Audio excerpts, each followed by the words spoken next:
Hey guys, tonight we will unveil the secret of a horrific death, where the greatness of an empire collapsed before the cruelty of disease. What if your final moments were not a peaceful passing, but stretched into 53 days and nights of continuous torment? Imagine you are the monarch holding supreme power globally, yet you are forced to endure the sight of your own body necrotizing, being torn apart by carrion-feeding organisms while you remain completely conscious. All you can hear are the fearful, whispered prayers of your courtiers outside your chamber. This is neither a fictional horror story nor an ancient legend. This is the accurately documented end of Philip II of Spain. The emperor, who once commanded a vast empire where the sun never set, was transformed into a mass of agonizing, decaying flesh, an indelible stain on medical history. In the summer of 1598, inside the austere walls of Escorial Palace, an unpleasant odor began to creep through the corridors. It was no ordinary foul smell.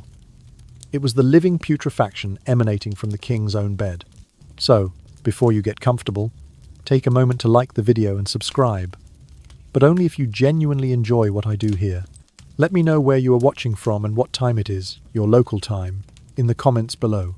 Now, dim the lights, maybe turn on a fan for that soft background hum, and let's ease into tonight's journey together.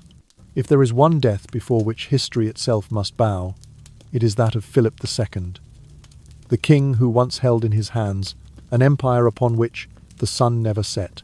In the year 1598, at the age of 71, he entered the final 53 days of his life, a horrifying, very real ordeal, recorded in painstaking detail by European chroniclers. During that time, the king's body slowly decomposed, while his mind remained painfully alert, and the palace of El Escorial, his pride, the monument of both power and faith, became a prison of decay.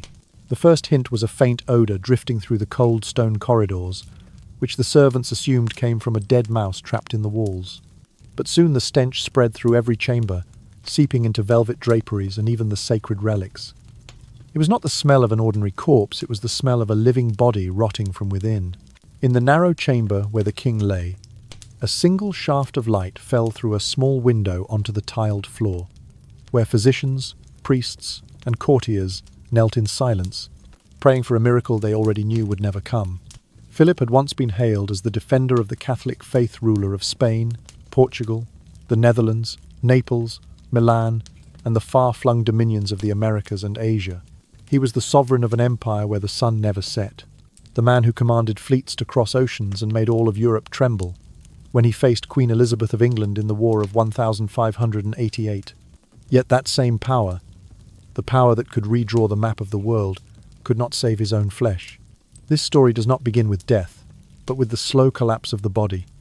Each passing day, pain from gout-stricken legs left him nearly unable to move. The hands that had signed thousands of decrees now trembled, swollen, and inflamed. He no longer had the strength to climb the small altar in his private chamber, where he had prayed daily for decades. When the fever struck, it seemed at first to be a simple summer chill, but no one could have imagined that it was the first signal of the 53 most dreadful days in royal history. El Escorial, which Philip had built as a temple of God on earth, now became a torture chamber of the very faith he worshipped. Silver crucifixes hung on the walls. Golden chalices glimmered beside Latin scriptures he had long memorized. Yet amid the stifling odor of necrosis, even the priests trembled as they prayed. The royal physicians, once considered the finest in the kingdom, could only take turns wiping the sweat from his brow and murmuring prayers, for no remedy remained effective. They tried everything 16th century medicine could offer: herbal draughts, burning candles of incense, wax poultices, even cauterizing the wounds with red-hot metal to halt the decay. But the king's body continued to erupt with boils, swelling, and oozing pus, as though it had turned against its master. Outside the sick room, courtiers moved in silence, every footstep echoing like an omen. None dared to speak loudly, none dared to weep. In that thick, oppressive air, everyone felt something beyond human comprehension was unfolding. Each muscle, each bone, each vessel within the king seemed to rebel, rising against the man who had once commanded an empire that spanned the world. In one corner, an hourglass flowed quietly, marking each grain of time across 53 endless days. And amid the faint groans of the monarch, between the scent of incense and the stench of rotting flesh, history bore witness to one of humanity's starkest moments, where absolute power bowed before the truth of mortality, where a mighty sovereign was forced to watch his own body disintegrate, slowly, hour by hour, minute by minute. From this moment, the 53-day journey of Philip II began a journey of helplessness, of faith pushed to its breaking point, and of a death that refused to arrive until the soul itself surrendered beside the ruined body. Philip II was born in the year 1527, the only legitimate son of Charles V, the Holy Roman Emperor, and Isabella of Portugal. From the very beginning, his destiny was bound to empire. By the age of 30, he ruled a realm so vast that no sunset ever fell upon all of it at once, a dominion that stretched across Europe, the Americas, the Philippines, and Italy, united under his name and his seal. He was, in every sense, a monarch forged by order and faith. Raised within the shadow of both the church and the crown, Philip believed that discipline was divine. He lived not as a man of pleasure, but as a clerk of God's will, a ruler who viewed administration as a form of prayer. His desk, not his throne, was his true altar. From dawn until deep into the night, he laboured alone in his private chambers, reading and signing document after document, his hands stiff with exhaustion. It is said that he personally reviewed thousands of papers each day, refusing to delegate authority even in the smallest affairs. He trusted few, and loved fewer still. This obsession with control came at a cost. He slept rarely, ate irregularly, and denied himself the softness of leisure. He prayed for hours on stone floors, knelt until his knees bruised, and spent long nights awake under the flickering light of candles that never seemed to go out. The body that once commanded armies and built cathedrals began to crumble under the quiet weight of this unyielding devotion. By the time he reached his 7th decade, his flesh had become the prison of his spirit, the result of decades of prayer, fasting, and sleepless labour. The physicians of his court had long warned him. His sedentary life, his endless sitting, and his refusal to move except to kneel in prayer were slowly destroying his circulation. But Philip considered pain a companion sent by heaven, a test of endurance, a small penance on the road to salvation. When the first symptoms of gout appeared, swelling his feet and hands until he could barely hold a pen, he bore it without complaint. The disease, a scourge of kings, soon worsened. His joints burned as if filled with molten lead, and walking became an ordeal that left him gasping for air. Then came edema, the swelling of the legs and abdomen, a visible mark of the body's rebellion. His once slender frame grew distorted, his feet ballooned until his shoes no longer fit, and his attendants were forced to wrap his legs in linen, soaked with wine and herbs. Still, he refused to rest. Each day, he forced himself to sit upright at his writing table, even as the pain clawed through him. His attendants whispered that he had become a living relic, an object of devotion and dread. Philip's entire being revolved around the certainty that every suffering was a divine trial. He saw illness not as punishment, but as proof that God had not abandoned him, but rather chosen him for purification.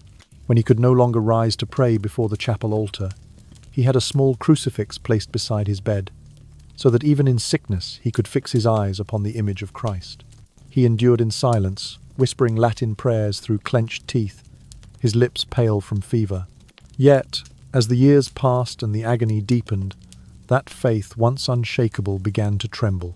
For all his prayers and his sacrifices, the disease did not abate. His body betrayed him, inch by inch, and every prayer seemed to echo unanswered through the vaulted halls of Escorial. The man who had once ruled continents could no longer command his own limbs. The body that had bent nations now bent itself, involuntarily, beneath the weight of pain. Outside his chamber, Escorial remained a world of solemn beauty. The golden glow of candles, the echo of monks chanting psalms, the measured footsteps of servants moving along endless corridors of grey stone. The empire still turned, the ceremonies still continued, and the faithful still prayed for their king. But within the heart of that grand monastery palace, the ruler of half the known world was fading quietly, dissolving into the very silence he had built around himself. There, between the walls he had raised as monuments to discipline and devotion, Philip II began to lose the one thing he had spent a lifetime guarding: control. For decades he had mastered armies, nations, and souls. But now, alone in his chamber, with gout gnawing at his bones and swelling drowning his breath, he faced the one force he could not command, the slow betrayal of his own flesh. And as the flicker of candlelight trembled across the stone walls, it seemed that even Escorial, the proud monument to divine order, held its breath, waiting, as its master's faith was tested against the relentless truth of mortality. In the spring of 1598, the body of Philip II finally began to surrender.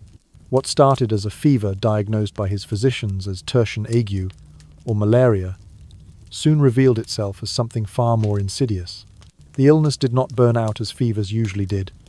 Instead, it settled into his flesh, spreading quietly, corrupting slowly. His once upright frame became swollen and heavy, his breathing shallow and laboured. Within weeks, his legs and abdomen puffed grotesquely with dropsy, what modern medicine would call edema, the accumulation of fluid that marked a heart and kidneys near collapse. He could no longer walk. The pain in his gout-ridden joints made even the smallest movement unbearable. Confined to his bed, Philip's body pressed against the same spots hour after hour, day after day. The skin, deprived of blood, began to redden and crack. Then came the blisters, small at first, then larger, until the surface burst and left behind raw, glistening wounds that refused to heal. The physicians of the time had no understanding of infection, no concept of bacteria. They called these lesions bed ulcers, believing them to be a natural consequence of long illness. But they did not realize they were watching the king's body begin to decompose while he still breathed. The ulcers deepened. What had been no more than sores turned into gaping craters of infected flesh, from which seeped a thin, foul-smelling liquid. Servants changed the linens constantly, but the odour could not be masked by incense or herbs. The air of the royal chamber thickened with a sweetness that clung to everything, the unmistakable scent of living rot. Desperate to halt the decay, the court physicians turned to every remedy known in the 16th century. They bled him with leeches, hoping to draw out corrupt humours. They prepared infusions of rosemary, sage, and myrrh. They burned incense of sandalwood and amber to purify the air. They whispered prayers and anointed his skin with holy oils. But there were no antibiotics, no understanding of sanitation, and no way to fight the invisible armies multiplying beneath his skin. The very instruments used to treat him were often unwashed, their edges still crusted with residue from earlier ministrations. And then one morning came the moment that froze even the most hardened attendants.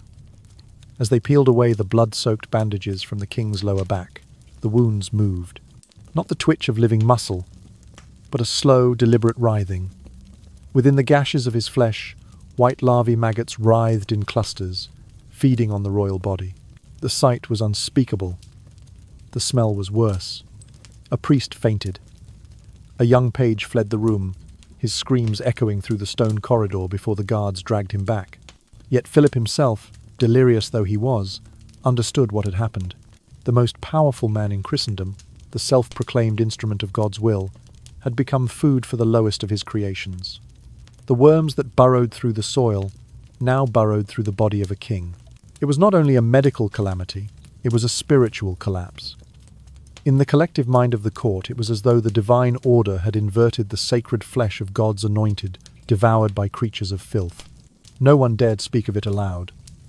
The physicians ordered the doors sealed, and incense burned day and night to disguise the stench.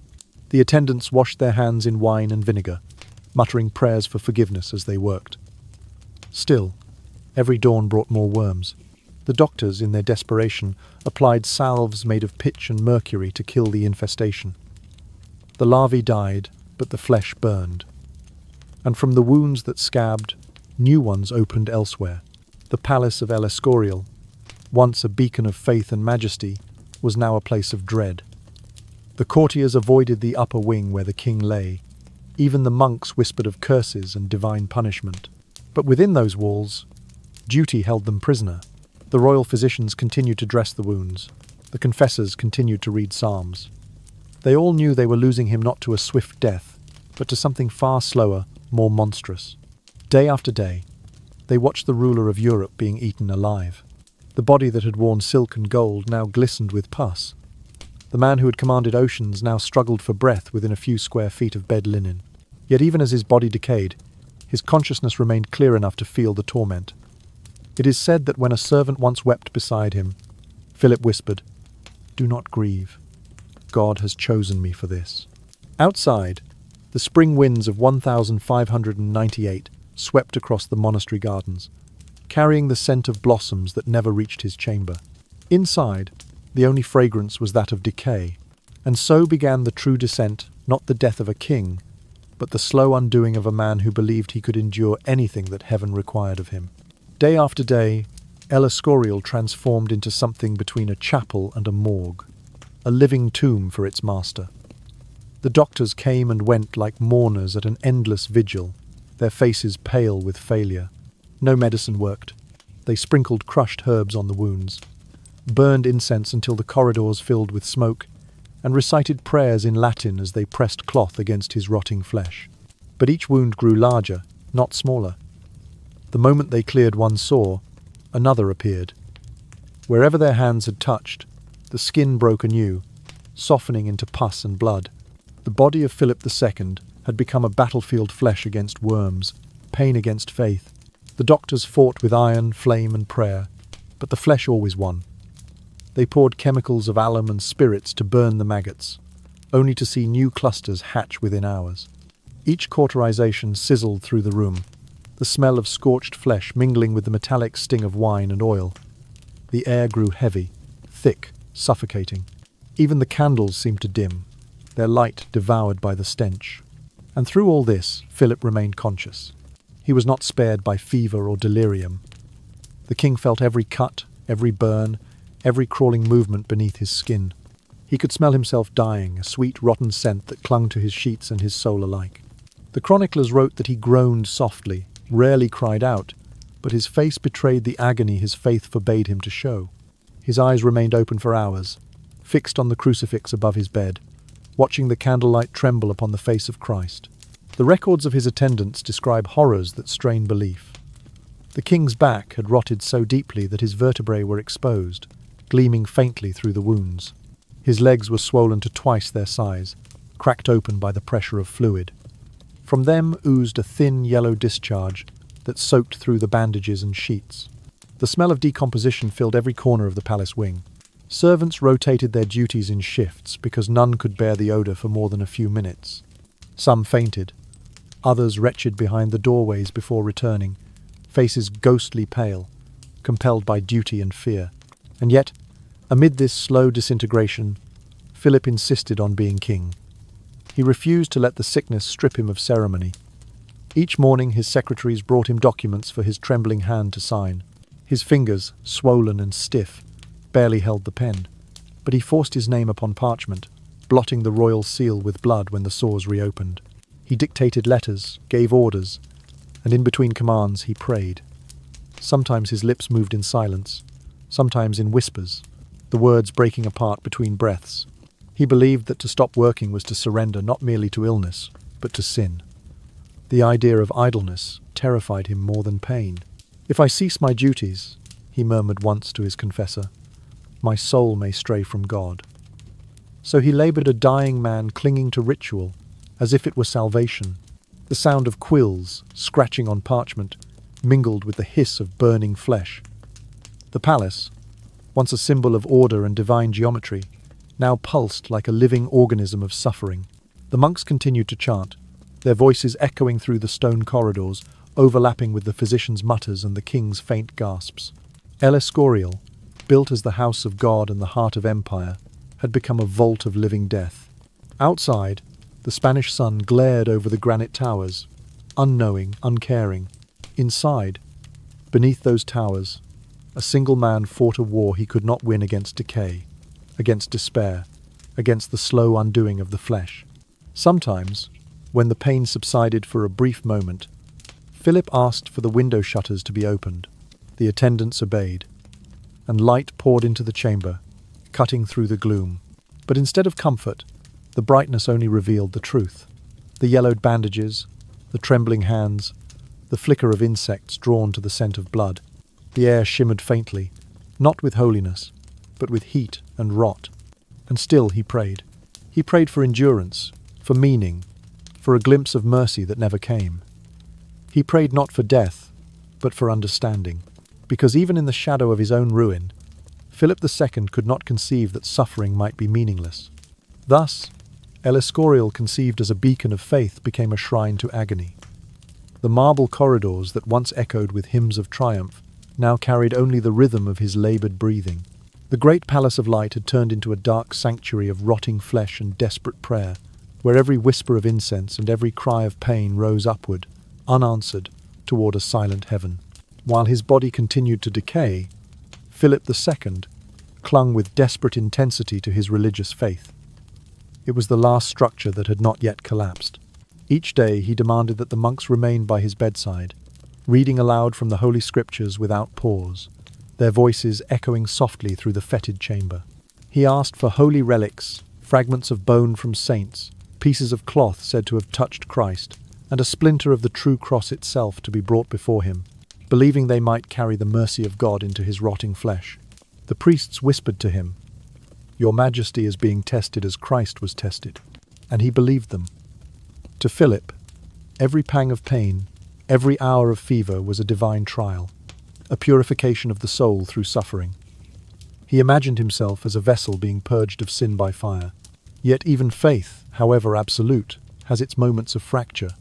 When the fever rose and delirium set in, his prayers turned to cries. In the stillness of midnight, between psalms and the buzzing of flies, Philip sometimes wept and whispered, "My God, why do you still keep me alive?"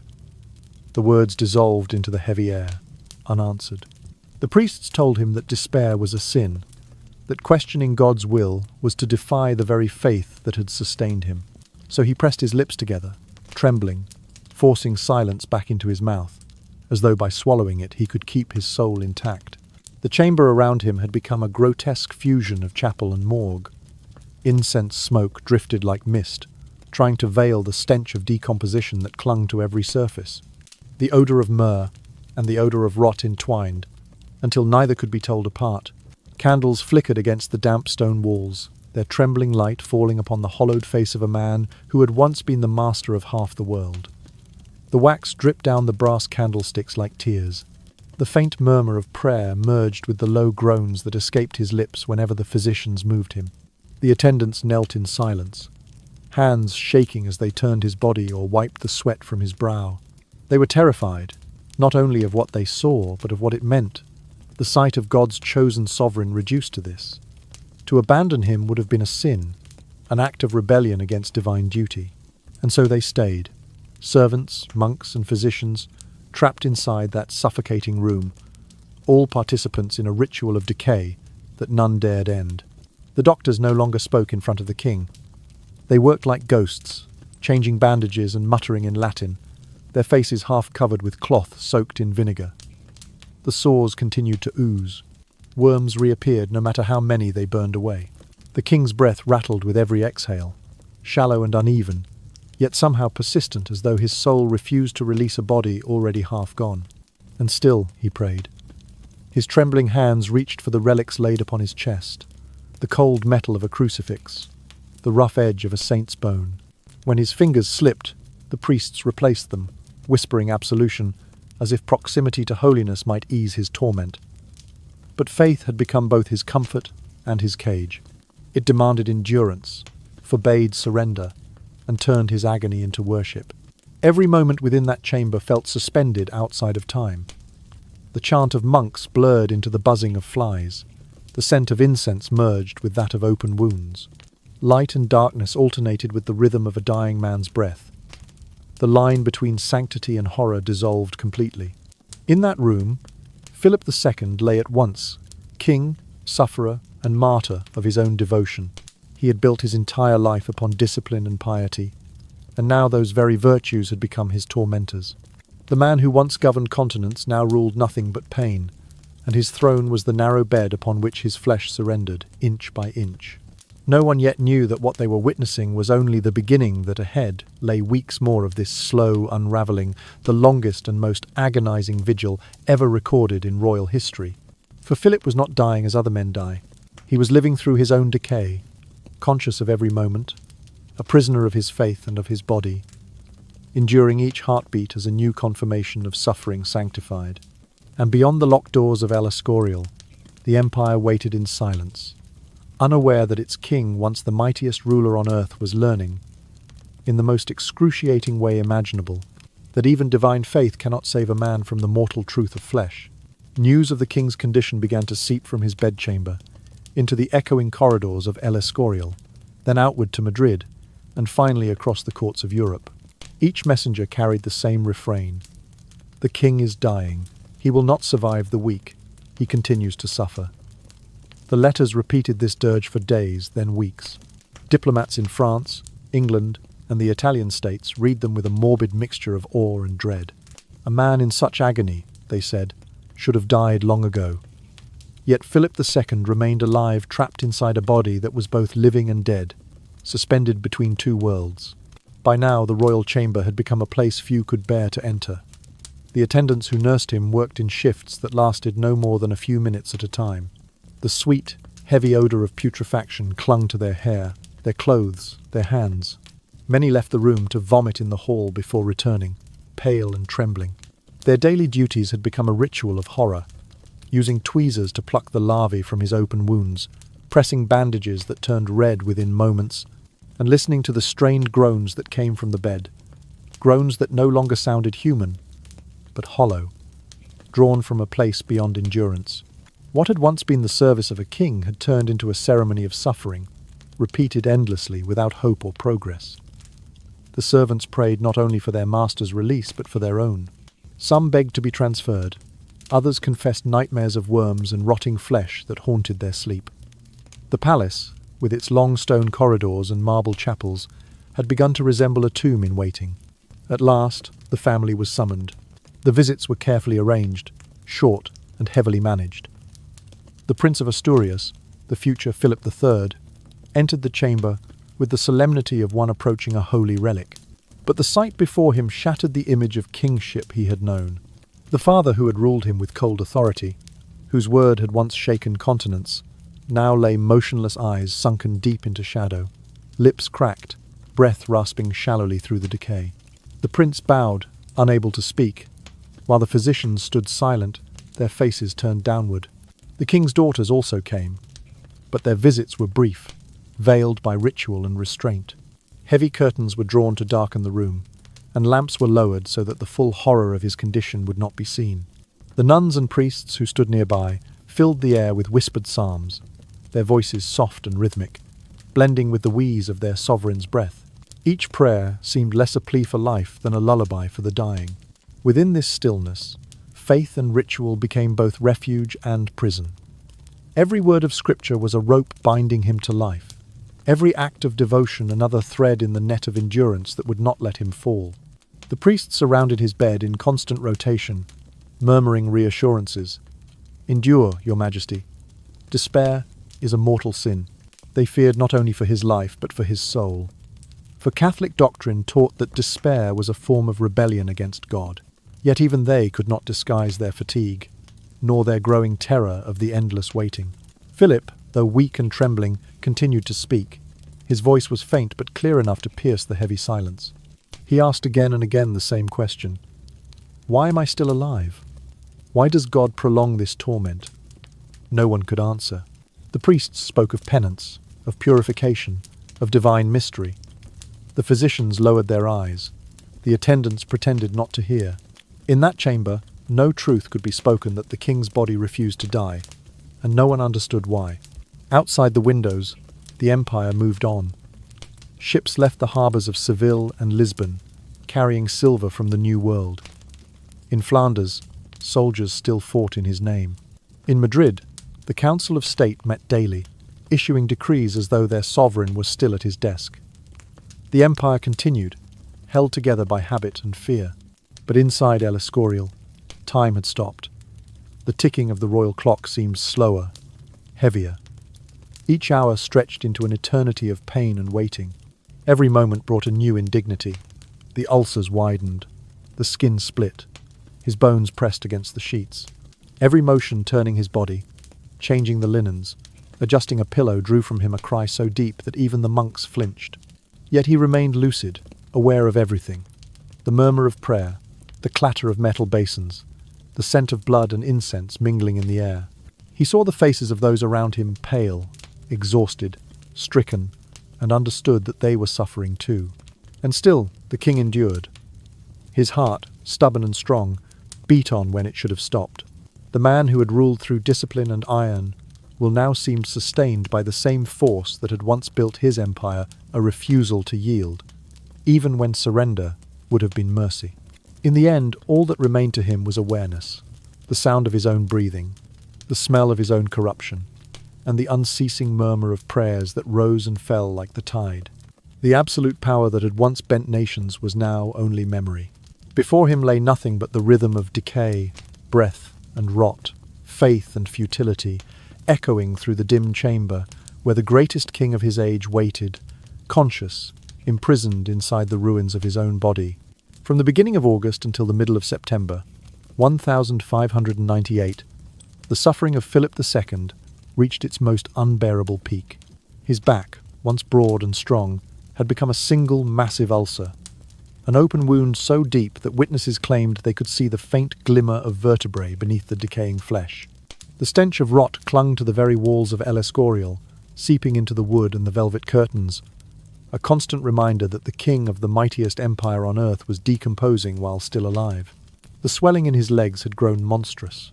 The skin shone tight and glassy, stretched by the accumulation of fluid beneath. Then it split first in small cracks, then in deep fissures that oozed ceaselessly. The physicians, following the crude logic of 16th century medicine, decided to relieve the poisoned humours by cutting his legs open to let the fluid escape. But the cuts, far from healing, became new nests for maggots, new doors through which death crept closer. Turning him to relieve pressure was impossible. He could not lie on his back, the wound there was too raw, too vast. He could not rest on his side without reopening the sores. Every pillow, every folded cloth became soaked with pus and blood. The attendants tried every combination of supports, cushions, rolls of linen, even soft straw, but nothing brought comfort. Each attempt to move him triggered a strangled cry, half human, half animal, that echoed through the chamber like a slow tolling bell. The noise of his agony became the soundscape of the palace, a rhythm of muffled screams, whispered prayers, and the endless rustle of changing bandages. They tried leeches again. They tried caustic chemicals that burned the flesh, leaving blackened scars where living tissue had once been. They applied herbal poultices that offered momentary relief before the wounds reopened. Flies swarmed the air despite constant incense. The attendants fanned them away in vain. Everything, every desperate act of healing, only added new pain, new burns, new openings for infection. And through it all, Philip's mind remained clear. That was the cruelest miracle of all. He could still think, still speak, still rule. His mind, unclouded by delirium, forced him to experience every detail of his own disintegration. He dictated instructions for the empire between waves of pain. He signed documents, his swollen hand trembling so violently that ink and blood mixed on the parchment. He summoned his secretaries and advisers to his bedside, his words calm and deliberate, even as he gasped for air between sentences. To the courtiers who saw him, it seemed both divine and terrifying, as though his intellect refused to yield even while his body had already become a corpse. The very lucidity that had defined his rule now condemned him to witness, in excruciating awareness, the slow undoing of his flesh. Religious ritual intensified as his condition worsened. From across Spain and beyond, holy relics arrived daily. Fragments of saints' bones, bits of cloth said to have touched the Virgin Mary, and tiny pieces of wood believed to come from the true cross. They were pressed to his cracked forehead, laid beside his bed, suspended above him as if to anchor his soul to heaven. Priests read psalms around the clock, their low voices merging with the sighs of the dying king. Some relics were placed directly upon his body, their cool metal resting against skin so thin and dry that it tore at their touch. Even as the fever consumed him, Philip managed to complete his earthly duties. He dictated the final provisions of his will, giving exact instructions for his funeral rites, for the masses to be sung for his soul, and for the disposition of his personal effects. He named his heir formally, rehearsing words of farewell that his son, Philip III, would later hear through a haze of tears and incense. To those who watched, it seemed clear that the end was imminent. But still, the king did not die. By mid-September, large portions of his flesh had turned completely necrotic grey and leathery, lifeless to the touch. The physicians had stopped trying to remove the maggots, recognizing the futility. Their focus shifted to easing the pain, or at least appearing to. They prepared weak opiates and herbal sedatives, but nothing dulled the agony for long. The king's appetite was gone. He could no longer swallow even broth. Whatever entered his mouth came back up within minutes. His face had hollowed into a mask skin stretched over bone, eyes sunken deep into their sockets, mouth dry and cracked. Yet his abdomen and legs remained grotesquely swollen, distorting his silhouette into something almost unrecognizable. The contrast between the skeletal upper body and the bloated lower half gave him the appearance of two men joined into one, a corpse and a drowning victim. The foreign ambassadors stationed in Spain sent dispatches that read like confessions of disbelief. "The king should have died many weeks ago," wrote one. "He remains conscious and even speaks clearly. It is as if his body refuses to obey the natural order." Modern readers would understand this paradox as the result of primitive medicine. The endless bleeding, the cauterizations, the poisons, treatments that weakened him but never killed him outright. But in 1598, it seemed a miracle or a curse. The priests called it divine endurance. The doctors called it mystery. And so, the longest death in royal history stretched onward. The empire held its breath, while its king, lucid yet decaying, continued to exist in the narrow space between life and death. A soul trapped within a body that would not release him. A monarch reduced to awareness alone, watching himself rot hour by hour beneath the silent, merciless gaze of God. In the latter half of September of 1598, the Spanish court lived in a suspended state, a monarchy without a functioning king, an heir who could not yet ascend. The empire, vast and restless, continued on paper, but its heart had nearly stopped beating within the stone walls of El Escorial. On the 10th of September, after 50 days of suffering that defied belief, Philip II received the sacrament of extreme unction, the anointing of the sick, in a solemn ceremony attended by the highest clergy and members of the royal household. The ritual was meant to mark the threshold between life and eternity. Holy oil was touched to his forehead and his chest. The priests whispered absolution and sang the Te Deum, their voices trembling as they filled the darkened room. In every age, that sacrament was understood as a prelude to death, an act performed when the soul was ready to depart and the body's struggle was ending. But Philip did not die. Hours passed, then days. The candles burned low and were replaced, the incense renewed, the prayers repeated endlessly. The king lingered, breathing shallowly but steadily, his pulse weak yet stubborn. It became a theological puzzle that unsettled the entire clergy of Spain. Could the sacrament be repeated? Was it possible that God himself had withheld mercy, extending the agony to test the monarch's faith? Some whispered that the king's extraordinary suffering was divine punishment. Others that it was divine proof, a sign that even the most exalted of men must be purified through torment before entering heaven. No answer brought comfort. By now, even the attendants had ceased to hope for release. Every sound in the chamber was the sound of endurance, the rasp of cloth being changed, the clink of a silver bowl, the drone of a monk's voice reading from the Book of Psalms.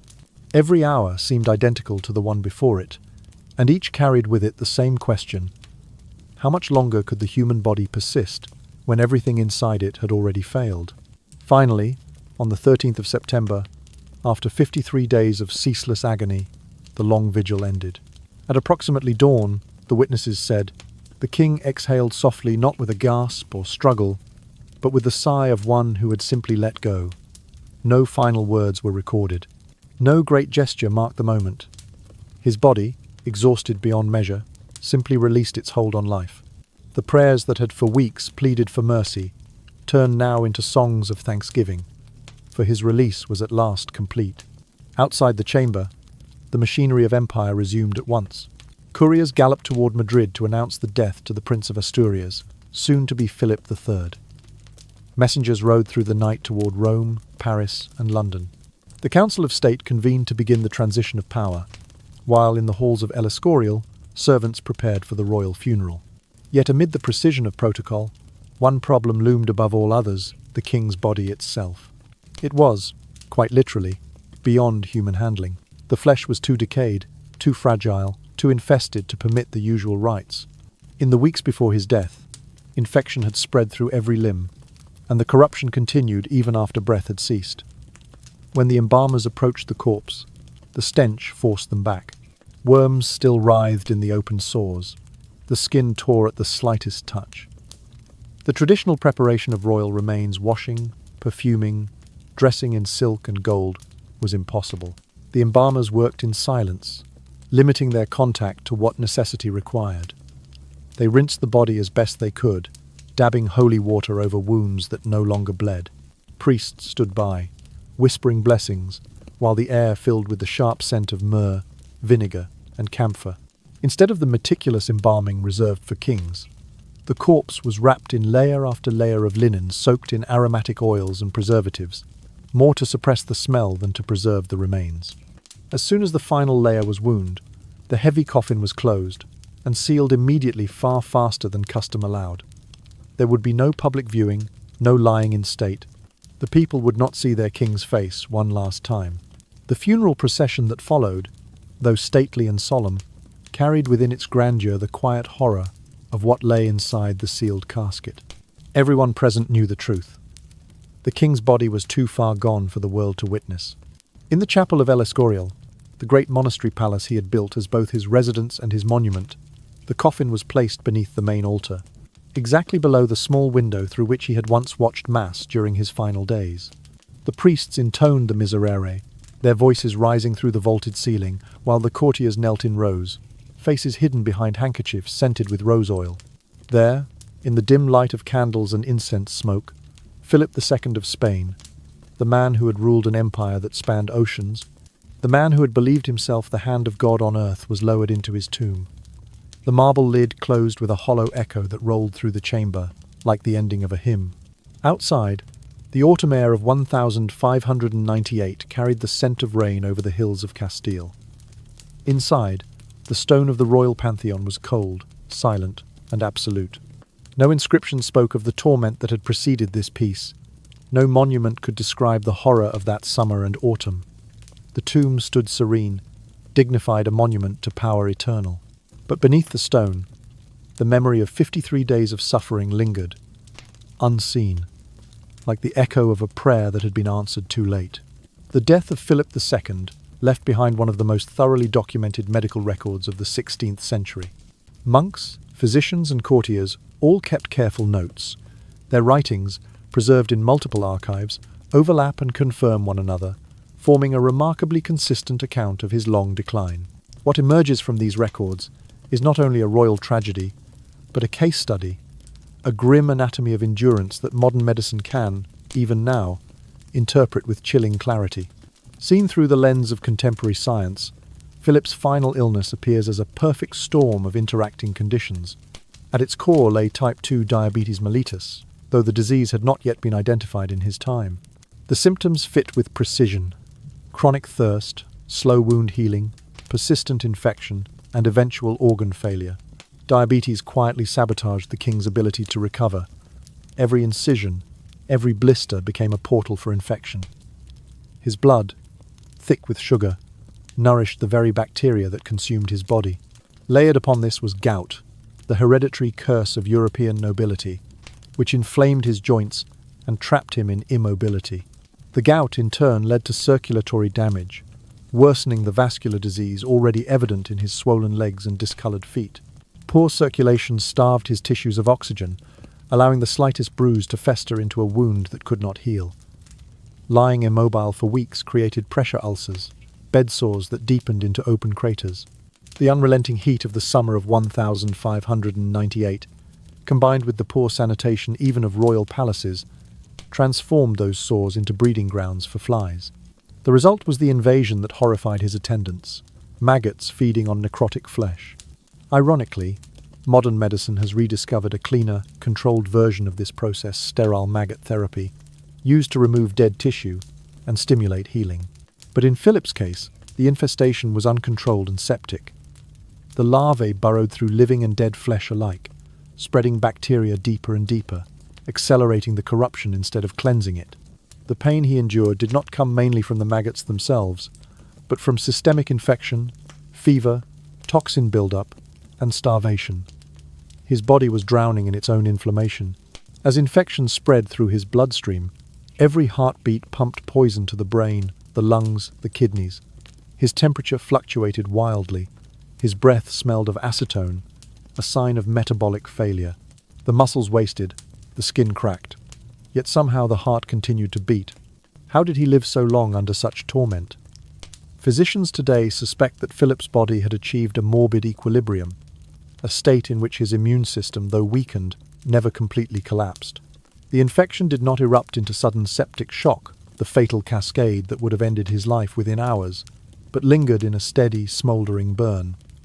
Another explanation lies in the strength of his constitution. Despite decades of poor diet and exhaustion, Philip had reached the age of 71, an advanced age for his era. His organs, especially his heart, may have been unusually resilient, able to sustain him through what should have been a fatal infection. There is also the paradox of treatment as torment.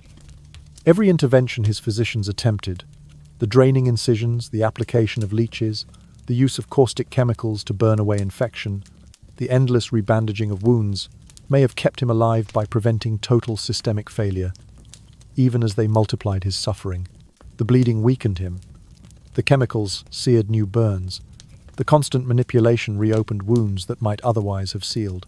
Modern historians of medicine call such care therapeutic cruelty, the desperate attempt to heal through harm, practiced in good faith by men who did not yet understand the body they sought to save. Yet medicine alone cannot explain the endurance of 53 days of agony. There is also the psychological dimension, the unyielding force of belief. Philip's faith was not a passive comfort. It was an engine of will. He had been raised to view pain as a divine test, a passage through fire toward salvation. Each spasm, each fever, each night without sleep, he framed as a dialogue with God. That conviction, however tragic, gave structure to his suffering. It allowed him to endure consciously what might otherwise have driven him into delirium or despair. But that same unyielding faith was also his final prison. It prevented him from surrendering. His spiritual endurance became a form of resistance against death itself. Modern psychology would recognize this as a paradox of resilience. The same mental fortitude that sustains life also prolongs suffering. Philip did not drift into merciful unconsciousness. He refused to let go of his identity as king, and in doing so kept his mind awake, even when the body begged for silence. To the very end, he clung to ceremony. He signed decrees, gave instructions, prayed aloud, recited Latin psalms, all acts of control, fragments of a kingship, now reduced to ritual gestures. These actions, small as they were, kept his consciousness tethered to the world. In modern terms, he maintained the executive function of rule, not as a political act, but as an existential one. And so, the mind of Philip II became the last fortress to fall. His heart beat on because his will commanded it to. His brain refused to dim until the body itself could no longer sustain it. In the strange balance between biology and belief, medicine and faith, pain and power, he lingered a man who turned discipline into destiny, whose refusal to yield became the mechanism of his own prolonged death. When he finally exhaled that last faint breath on the 13th of September, it was not the victory of death over life, but the surrender of will over endurance, the quiet collapse of a king who had fought even the inevitable with the same relentless devotion he once ruled the world. After the coffin lid was sealed, the Spanish court stepped quietly into a new era. Philip III ascended the throne, but he would never escape the memory of what he had witnessed his father, once the most powerful ruler in Europe, reduced to whispering prayers for death. That image lingered over the new reign like a shadow, a reminder that even kings must beg for release, and that no empire can shield its master from the decay of flesh. Philip II's death marked more than the end of a dynasty. It signaled the collapse of the sacred illusion of power. For centuries, monarchs had ruled under the doctrine of divine right, believed to be chosen by God and thus beyond the reach of ordinary suffering. But in the summer and autumn of 1598, That belief cracked.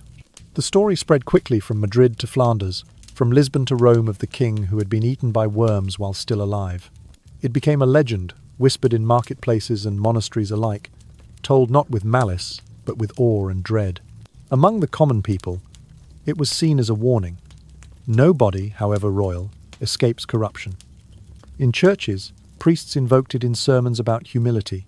To them, Philip's agony was a form of divine purgation, a punishment meant to cleanse the sins of a ruler who had waged holy wars, burned heretics, and governed through fear.